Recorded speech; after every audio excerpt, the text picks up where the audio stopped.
Mm-hmm. Okay, everything's good so far. According to opening theory, you don't want all of your stones on one side of the board. So even though locally this is a good move, I believe you should probably go here or here or here or something. Something on the right or the left. Just simply because having all your stones on one side of the board is considered a little bit slack. Okay.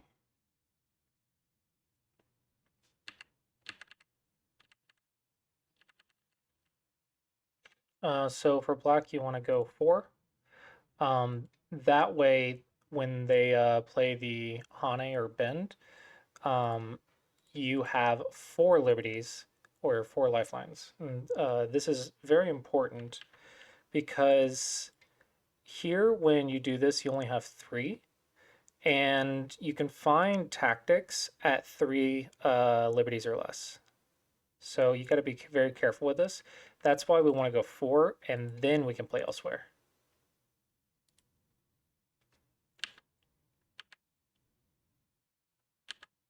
Okay. This is probably okay to do now. Not sure if it's too soon or not, but it seems okay.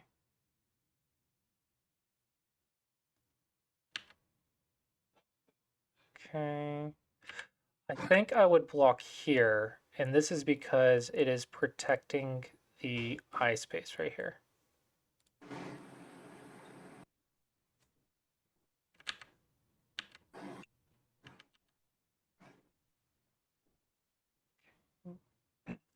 This is why I thought it might be too early, because now white has a weak group, and we didn't need one just yet.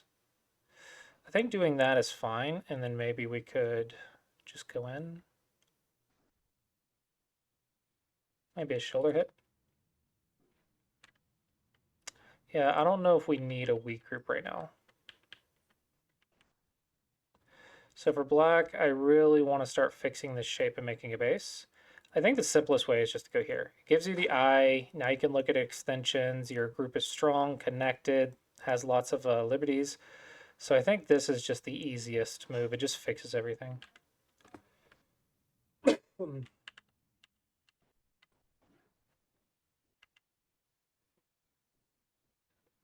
Be careful. The Hane right here, it has a cutting point, and you're in your opponent's area with a group that does not have a base. So getting cut right here is very dangerous. Now, on the flip side, black also has a lot of cutting points. However, you could potentially see something go wrong if black misplays. So it's very scary for black as well. But black, I think, should have the advantage if there's no immediate tactic right now. But I understand that it is a little bit scary for black. The thing is, the rule of thumb here is why play a shape that's cuttable when your opponent's stones are all around you when you don't even have a base yet? So it's a little bit odd to play a cuttable shape. I think either just run to your friends or just go in, because this is not going to be a good support group. This group is its own problem, so it's not going to support a fight very well. Black, I think fix your cutting points.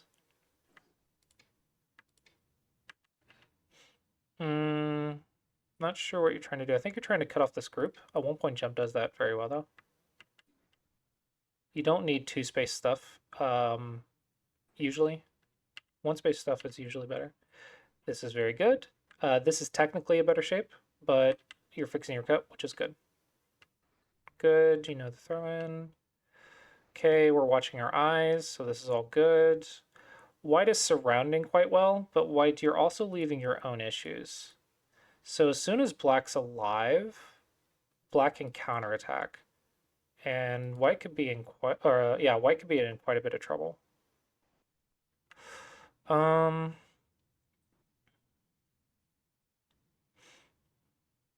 Not quite alive yet.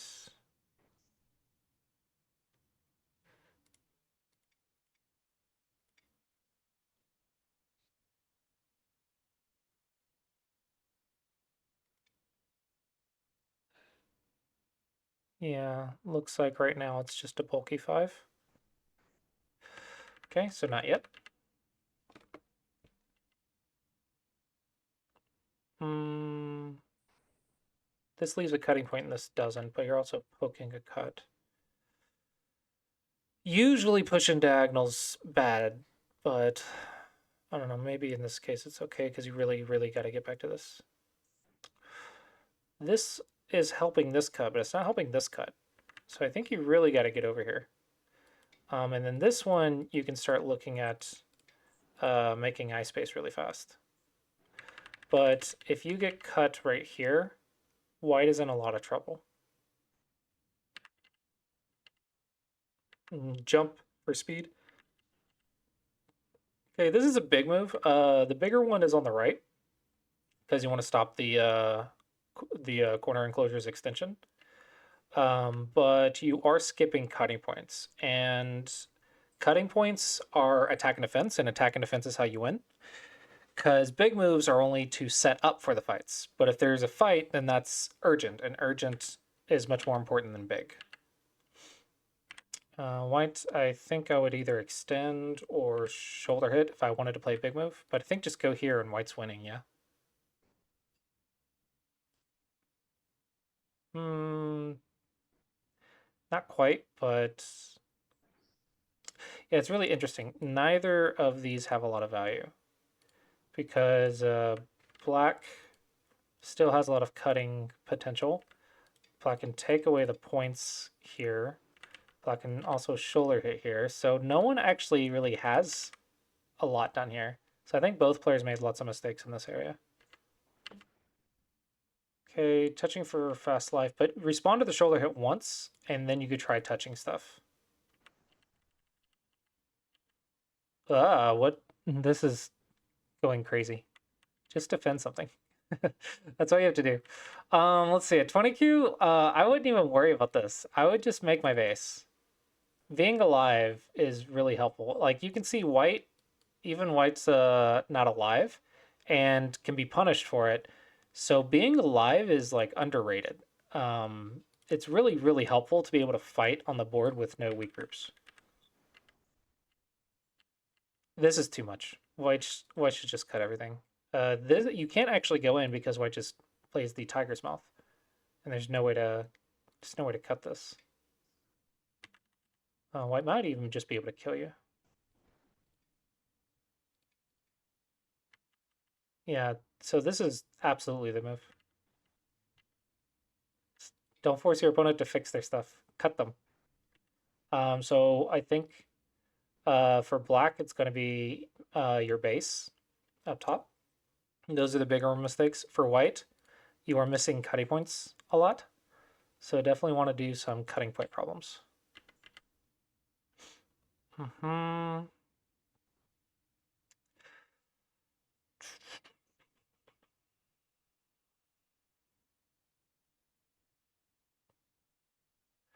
It's interesting.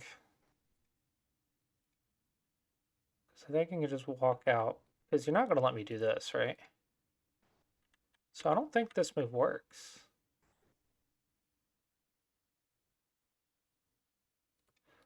But walking out hurts these 4 stones. So who's actually worse off here? Everyone got cut. This is a situation where everyone's a broken shape. Uh, Black's 4 stones die though, so this should be good for white. So maybe it is okay if we play it that way. Um, Hard to say, but I'm gonna say at this level, there's no way we're reading all of that, so this has to be a mistake because you're trying to surround the stone with a cutting point.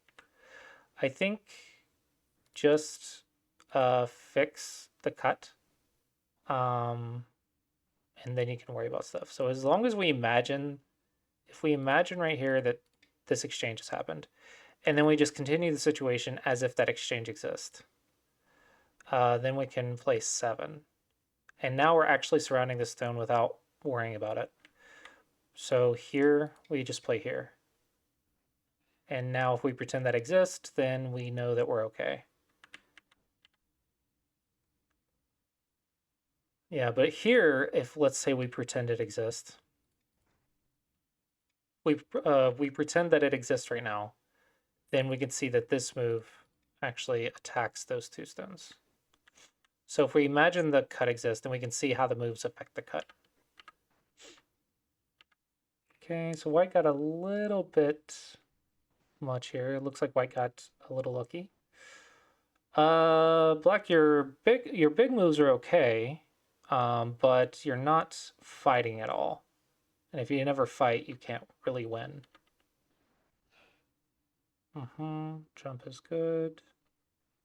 White is winning, so white should keep developing. Honestly, though, I feel like just fix this cut and you win the game.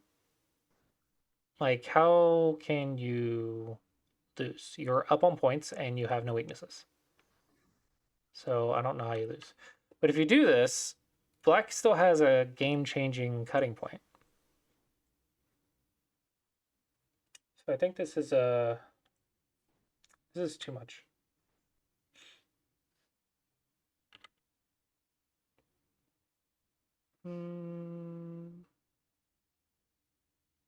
This feels like a dame move.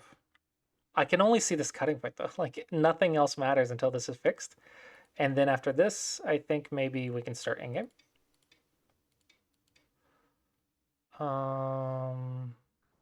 Maybe just like this. I think white wins the game.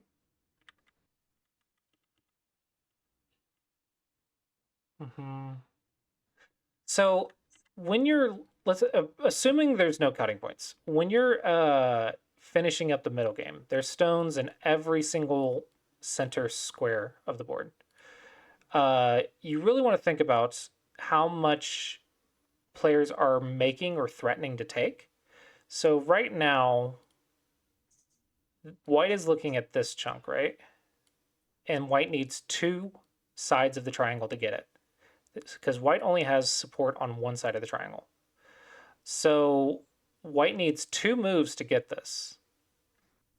Okay, and now let's also imagine that you go here and you threaten this chunk. So this is kind of like comparing shapes when you were a kid. You're trying to say which shape is bigger. Okay, it looks like it looks close, but this one needs two moves, and this one threatens to take it in one. And also it has potential follow-ups of another little square. So endgame is actually bigger than these little triangle moves, especially when it takes so many moves to get it. Because if it's open on two sides, then you actually don't have it.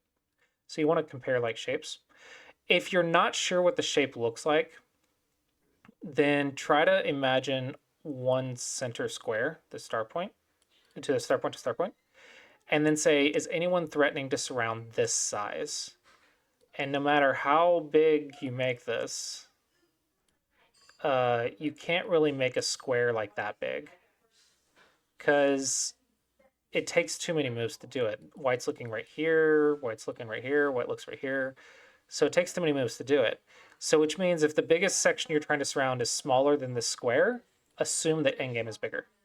And when you're looking at endgame, you want to go into the second line and first line and threaten the big rectangles. You want to threaten a big rectangle. Do that. So if white gets right here, we can see that this is a rectangle. If we assume get that move and then block, see there's a rectangle right there. So that means this would be a very large move. So that's kind of some ideas with endgame. You could also think for black to go here, which we're threatening this rectangle, which is also the eyes for this white group. So white wants to block it.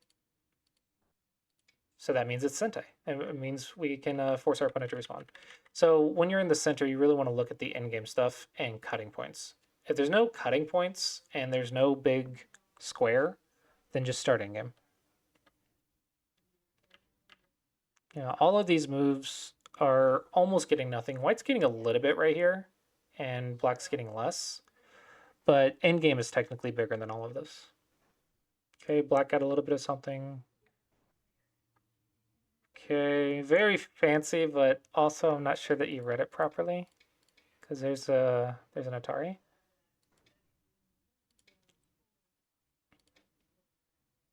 It's a little bit scary. A little bit scary. I think I don't think you need to go that far.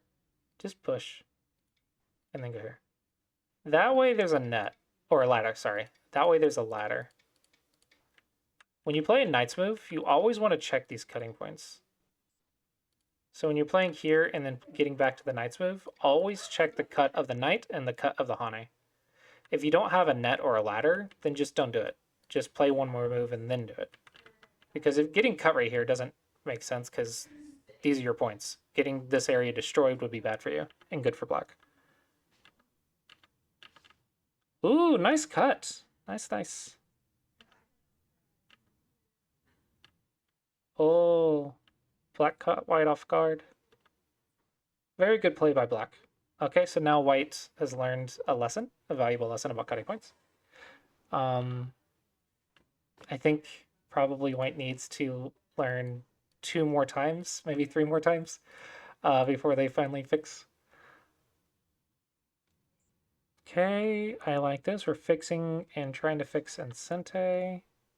Fixing that cut and that. Yeah, perfect. There you go. Fix stuff, and then you can start in game. Oh, no, that one you don't have to do. You're a tiger's mouth now. Now you're fine. So now you want to block the points and try to start in game. So this one is unnecessary. Okay, good. Okay. This is arguably good. I'm concerned about the future confusing things, but as long as your group doesn't die, I think it's okay. This is a nice reading move. I think black is trying to read really well. This one is not as big as this one, though. This is a monkey jump, sure. But one is still bigger. See, that is, I think it's 6 in Sente, 12. And this is 1, 2, 3, 4, 5 or so, minus 3, but it's Sente. So 2 points for white in Sente. And then also 1, 2, 3, 4. So 4, 5, 6 indefinite Sente. Are they the same value? That doesn't seem right. In-game math is hard. At a glance though, this should be much bigger because it also threatens stuff. Like I wouldn't expect white to ignore this move, but now we're getting into advanced counting, so this is definitely a good block though locally. This is a big move. Oh, cool. Oh, unfortunately, we're out of time. Right as an interesting move happens. Yeah, I don't have time to look at it, but it's cool. I love telling my students to try this because there's about 1,000 life and death problems to learn in there. So I love telling my students to throw a stone in and try. There's lots to learn.